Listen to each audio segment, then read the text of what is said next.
అత్యుత్తమర్యాంకులే లక్ష్యంగా నారాయణ.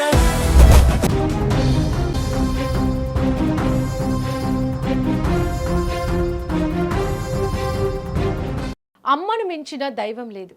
అమ్మ ప్రేమ కంటే గొప్ప అమృతం ఈ సృష్టిలోనే లేదంటారు. తన ప్రాణాన్ని పణంగా పెట్టి ఒక ప్రాణానికి ఊపిరి పోస్తుంది తల్లి. ఆకలిస్తే పాలిస్తుంది, ఏడిస్తే గుండెలకు హత్తుకుంటుంది. కానీ ఆ తల్లి కర్కశత్వం ఒక చిన్న ప్రాణాన్ని మింగేసింది. నవమాసాలు మోసి రక్త మాంసాలు పంచి కన్నబిడ్డకే ఆ తల్లి కాల యమురాలైంది. మద్యం మత్తు ఒక కంటికి రెప్పలా కాపాడాల్సిన కన్న తల్లిని రాక్షసిగా మార్చేసింది. నన్ను ఏం చేస్తున్నావమ్మా అని అడగడం కూడా రాని ఆ ముక్కు పచ్చలారని పసిపాప తన తల్లి చేతుల్లోనే చెరువు నీటిలో నలిగిపోతూ తుది శ్వాస విడిచింది. ఎందుకు ఆ రాక్షసత్వం? కన్న పాపపై అంత పగేంటి? ఆ నిమిషం మద్యం మత్తులో ఆ తల్లిలోని మానవత్వం ఎక్కడికి పోయింది? హైదరాబాద్ నగరాన్ని ఊపేసిన ఈ విషాదకర ఘటన కలిచివేస్తోంది. నల్గొండ జిల్లా చింతపల్లి మండలానికి చెందిన లోకసాని రవీందర్ రెడ్డికి 7 ఏళ్ల క్రితం కర్ణాటకలోని బీదర్ జిల్లాకు చెందిన రాజేశ్వరితో వివాహమైంది. బతుకు తెరువు కోసం హైదరాబాద్ వచ్చిన ఈ దంపతులు ఎల్బీ నగర్ సమీపంలోని ఇంజాపూర్ ప్రాంతంలో నివాసం ఉంటున్నారు. రవీందర్ రెడ్డి బాటసింగారంలోని పండ్ల మార్కెట్లో హమాలీ పనిచేస్తూ కుటుంబాన్ని పోషిస్తున్నాడు. వీరి దాంపత్యానికి గుర్తుగా 9 నెలల క్రితం ఒక పన్నంటి ఆడబిడ్డ జన్మించింది. ఆ పాప పేరే అనురాధ. ఇదిలా ఉంటే ఇంటి బాధ్యతలను సక్రమంగా నిర్వహించాల్సిన రాజేశ్వరి కొంతకాలంగా సంసారాన్ని నిర్లక్ష్యం చేయడం మొదలుపెట్టింది. అంతటితో ఆగకుండా కనీసం 9 నెలల పసిపాపను తీసుకొని ఎవరికీ చెప్పకుండా బయటకు వెళ్ళిపోయి 2-3 రోజుల పాటు ఇంటికి తిరిగి వచ్చేది కాదు. ఈ విషయంలో భార్యాభర్తల మధ్య తరచు గొడవలు జరుగుతుండేవి. అయితే అది కాస్త పెద్దదైపోయింది. మద్యం కళ్ళు అలవాటున్న రాజేశ్వరి ఆ రోజు ఫుల్లుగా కళ్ళు తాగింది.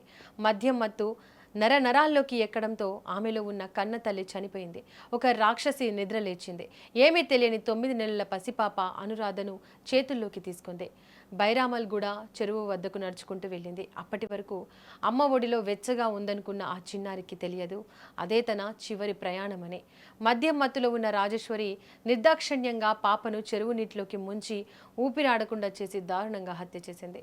నీటిలో కొట్టుమిట్టాడుతూ ఆ పసిపాప తుది శ్వాస విడిచింది. ఆ చెరువు నీటిని కూడా కన్నీరు పెట్టించింది. ఇది గమనించిన స్థానికులు కోపంతో రగిలిపోయి ఆ తల్లికి దేహశుద్ధి చేశారు. సమాచారం అందుకున్న పోలీసులు వెంటనే ఘటనాస్థలానికి చేరుకుని రాజేశ్వరిని అదుపులోకి తీసుకున్నారు. విషయం తెలుసుకుని అక్కడికి పరిగెత్తుకొని వచ్చిన ఆ తండ్రి రవీందర్ రెడ్డి పసిపాప మృతదేహాన్ని గుండెలకు హత్తుకొని గుండెలవిసేలా ఏడ్చిన తీరు అక్కడున్న ప్రతి ఒక్కరిని కంటతడి పెట్టించింది. ఈ సంఘటన మన సమాజంలో పెరుగుతున్న మద్యపాన రక్కసి ఏ స్థాయికి దిగజార్చుతుందో చెప్పడానికి ఒక ప్రత్యక్ష నిదర్శనం. మద్యం మత్తు అనేది కేవలం ఆరోగ్యాన్నే కాదు, మనలోని మానవత్వాన్ని, కన్న ప్రేమను, బంధాలను కూడా బూడిద చేసేస్తోంది. కోపాలు, వ్యసనాలు, క్షణికావేశాలు మన కళ్ళను కప్పేసినప్పుడు కోల్పోయేది జీవితంలో ఎప్పటికీ తిరిగి రాని పసి ప్రాణాలను. సమస్యలు ఏవైనా కావచ్చు, కుటుంబంలో గొడవలు ఏవైనా కావచ్చు, వాటికి పరిష్కారం సంభాషణే తప్ప ఇలాంటి దారుణాలు కావు. నవమాసాలు మోసి కన్న ఆ తల్లి మద్యం మత్తులో చేసిన తప్పుకి చిన్నారి బలైంది. వ్యసనాలకు బానిసలై జీవితాలను, కన్న బిడ్డల భవిష్యత్తులను నాశనం చేసుకోకండి అనడానికి ఇదిగో ఈ ఘటనే నిదర్శనం.